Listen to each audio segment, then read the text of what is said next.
Kalian yang sering berpergian dan menggunakan hotel, waspada ya, kamar hotel kalian mungkin aja ditaruh CCTV loh. Nah, di video satu ini gue bakal kasih kalian tips-tips bagaimana ngecek di kamar kalian tuh, di kamar hotel kalian ada gak CCTV yang ditaruh tersembunyi. Cara pertama adalah memeriksa dua daerah yang rawan banget ditaruh CCTV tersembunyi, yaitu di depan ranjang dan di dalam kamar mandi. Nah, kemudian kalau kalian melihat beberapa benda yang tercolok tidak wajar, lebih baik kalian cabut colokannya, walaupun kebanyakan CCTV sekarang itu udah gak pakai colokan lagi, apalagi yang tersembunyi, tapi itu hal pertama yang harus kalian lakukan.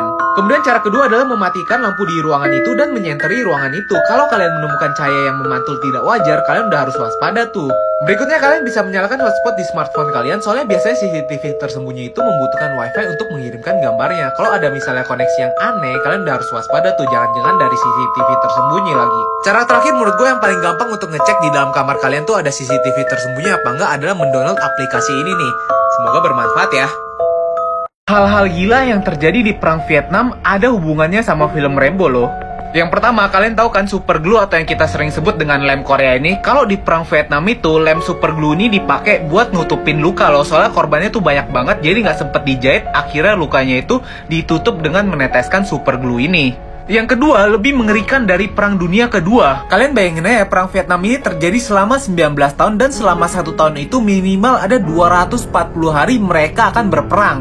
Yang ketiga, taktik gerilya yang digunakan oleh Vietnam bener-bener mind blow banget. Mereka membangun terowongan bawah tanah hingga 3 lantai yang dilengkapi dengan jebakan tempat tidur, bahkan saluran air hingga tidak bisa banjir di dalam terowongan ini. Dan jebakannya itu nggak main-main, kalau kalian salah langkah sedikit aja, ya udah kalian akan terperangkap dan nggak bisa kemana-mana lagi. Yang terakhir, setelah kalah dari Vietnam, akhirnya Amerika membuat banyak propaganda, salah satunya dengan film Rambo ini yang menceritakan kalau Amerika itu menang dari Vietnam, soalnya Amerika malu. Kalian tahu kan kalau Korea itu terbagi menjadi dua, yaitu Korea Selatan dan Korea Utara. Tapi kalian tahu nggak sih kalau dulu itu Vietnam juga mau terbagi menjadi dua loh. Nah, di sini gue bakal jelasin kenapa mereka nggak terbagi menjadi dua. Kalau ngomongin tentang alasan simpelnya kenapa Vietnam itu nggak terbelah menjadi dua, yaitu alasannya cuma satu, karena Amerika kalah di perang Vietnam. Vietnam ini tetap menjadi satu negara dan dia menjadi satu negara komunis.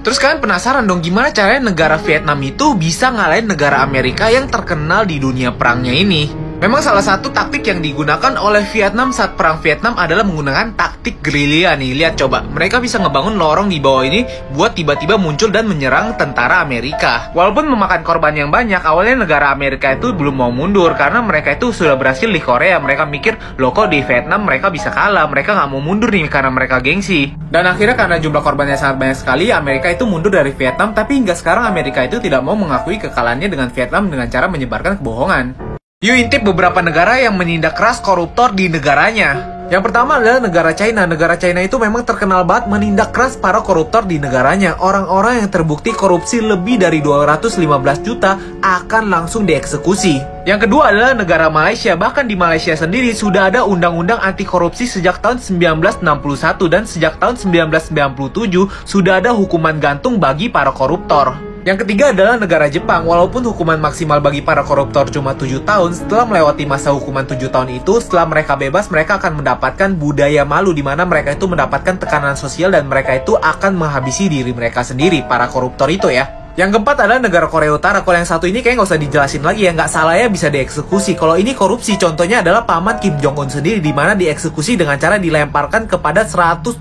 ekor anjing yang kelaparan. Yang kelima adalah negara Vietnam, di mana para koruptor itu juga akan langsung dieksekusi. Next, lanjut ke part 2 ya. Negara-negara yang menindak keras para koruptor, part kedua. Negara keenam adalah negara Singapura, di mana negara ini memang terkenal tegas menindaklanjut kejahatan tingkat tinggi seperti korupsi ini. Pada kurun waktu 1994 hingga 1999, mereka itu sudah mengeksekusi 1.000 orang lebih. Negara ketujuh adalah negara Taiwan. Walaupun para koruptor yang dieksekusi di negara ini hanya para koruptor yang mengkorupsi dana untuk bencana alam dan krisis ekonomi. Negara ke-8 adalah negara Jerman. Walaupun tidak dieksekusi, para koruptor di negara ini wajib mengembalikan seluruh dana yang telah dia curi dan wajib mendekam di penjara selama 5 tahun. Negara ke-9 adalah negara Korea Selatan, di mana para koruptor itu memang tidak dipenjarakan tetapi mendapatkan sanksi sosial yang sangat parah sekali, di mana mereka itu dikucilkan oleh masyarakat bahkan keluarganya juga, sehingga mereka memutuskan untuk menghabisi diri mereka sendiri. Yang ke-10 negara Amerika Serikat, di mana para koruptor ini wajib membayar denda sebanyak $2 juta dan dipenjara selama 20 tahun. Itu dia negara-negaranya, semoga bermanfaat. kalau main game paling lama berapa lama sih? 1 jam, 2 jam, 3 jam, 10 jam, 12 jam? Nah kalau masih sama kayak yang gue sebutin, kalian kalah nih sama pria ini nih. Pria ini bernama Lee Seong Shop, tapi mengerikannya kalian tahu nggak sih? Dia ini meninggal setelah bermain 50 jam non-stop. Lee dikabarkan memang sangat suka bermain sebuah game yang disebut dengan StarCraft. Di situ dia benar-benar mencurahkan seluruh kehidupannya di situ. Kenapa bisa kayak gitu? Gue bakal jelasin ke kalian nih. Untuk memainkan game favoritnya ini, dia sampai dipecat, kemudian memutuskan pacarnya dan menghabiskan seluruh uangnya di dalam game StarCraft ini. Dan pada saat kejadian, Lee bener-bener sudah sangat terobsesi banget sama game ini. Dia main 50 jam non-stop, dia makannya sedikit, minumnya sedikit. Dia cuma berhenti ketika dia mau ke toilet. Dan karena khawatir, akhirnya ibunya Lee ini menelepon temennya dan mengatakan, coba cekin Lee di warnetnya itu, coba minta dia untuk pulang. Dan ketika temennya membujuk Lee untuk pulang, dia cuma menjawab, dia akan pulang setelah selesai bermain. Tapi sebelum selesai bermain, dia sudah meninggal. Bisa mengenai arwah yang membimbing polisi untuk memecahkan kasusnya. Kejadian ini terjadi pada tahun 1977 di mana pemadam kebakaran di Chicago memadamkan api di rumah Teresita Basa ini. Tapi ketika pemadam kebakaran membersihkan puing-puing di rumah itu, mereka malah menemukan satu jasad wanita yang tidak menggunakan pakaian dan ada pisau menancap di dadanya ini.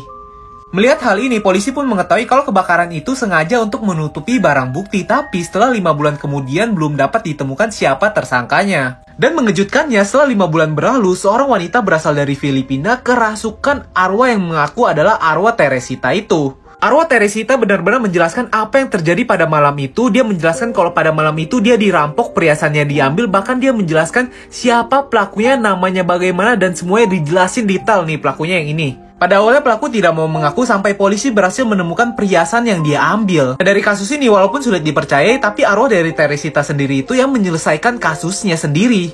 Kalian pernah gak sih ngeliat orang kembar? Terus kalian tahu gak sih arti kata kembar siam? Nah di sini biar gue jelasin ke kalian ya, kalau anak kembar itu udah pasti mukanya rada mirip ya, biarpun kadang-kadang kalau ada yang cewek sama cowok kembar mukanya nggak terlalu mirip, tapi di sini biasanya mirip kan. Sedangkan kembar siam itu adalah kejadian di mana anak kembar ini salah satu bagian tubuhnya itu menyatu. Nah sebenarnya yang mau gue share ke kalian itu adalah fakta mengenai arti kata kembar siam itu sendiri. Nah kata kembar siam itu berasal dari dua orang Thailand ini nih yang berasal dari kota Siam. Mereka dilahirkan di kota Siam di Thailand pada tahun 1811 yang pada waktu itu sebenarnya kejadian kembar siam ini sangat jarang banget. Anak-anak yang kembar siam itu biasanya hidupnya nggak bisa selamat. Pada saat itu, seorang pedagang Inggris melihat mereka sebagai binatang yang aneh sehingga mau membeli mereka seharga $500 kepada ibunya. Dan akhirnya setelah mereka bekerja di sirkus, mereka menjadi kaya dan terkenal. Mereka masing-masing memiliki anak 10 dan 11 anak.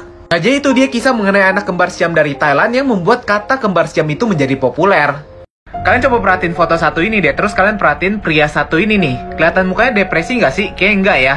Pria yang baru gue tunjuk itu adalah Chester Bennington, yaitu penyanyi di Linkin Park nih yang satu ini nih, kalau kalian nggak tahu ya. Ini adalah band musik yang luar biasa besar sekali, dan pada tahun 2017, Chester Bennington ini ditemukan telah meninggal dengan cara menghabisi dirinya sendiri. Dan foto ini adalah foto terakhir yang diambil dari Chester Bennington yang kelihatan sebenarnya kayak nggak ada depresi sama sekali. Kenapa dia melakukan menghabisi dirinya sendiri itu ya? Dan rupanya setelah dicari tahu, Chester itu merupakan korban bullying dan pelecehan ketika dia kecil, dan efeknya ini hingga dia besar.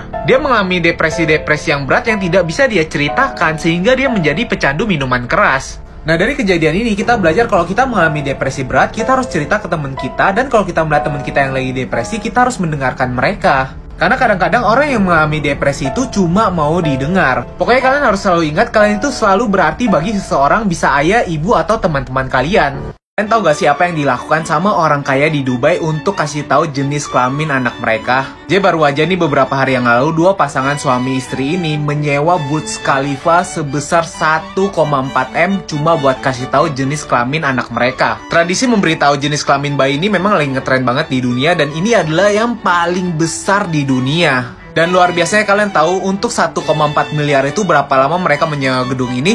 Cuma selama 3 menit. Jadi setelah dihitung selama 10 detik kemudian diketahui jenis kelamin anaknya itu adalah laki-laki, yaudah mereka langsung senang gitu aja. Terus kalian pasti penasaran dong, emang pekerjaan mereka itu apa sih sampai bisa nyewa Burj Khalifa selama 3 menit dengan harga 1,4 M?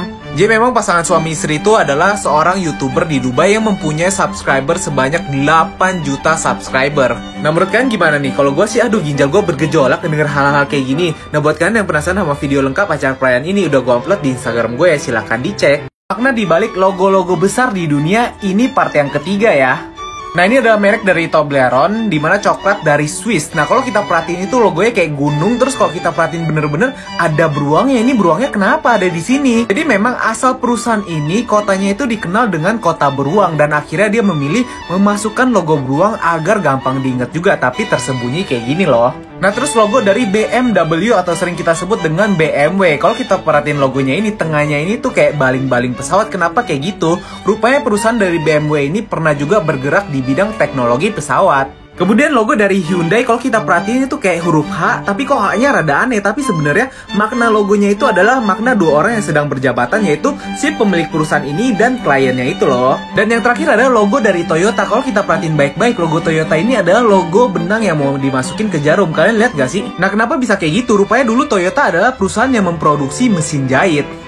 Yang suka berpergian keluar kota atau keluar negeri, kalian pernah ngerasain gak sih? Pas pergi kok rasanya tuh lama banget, tapi pas pulang kok rasanya cepet ya. Kok bisa kayak gitu ya? Bakal gue jelasin di sini nih.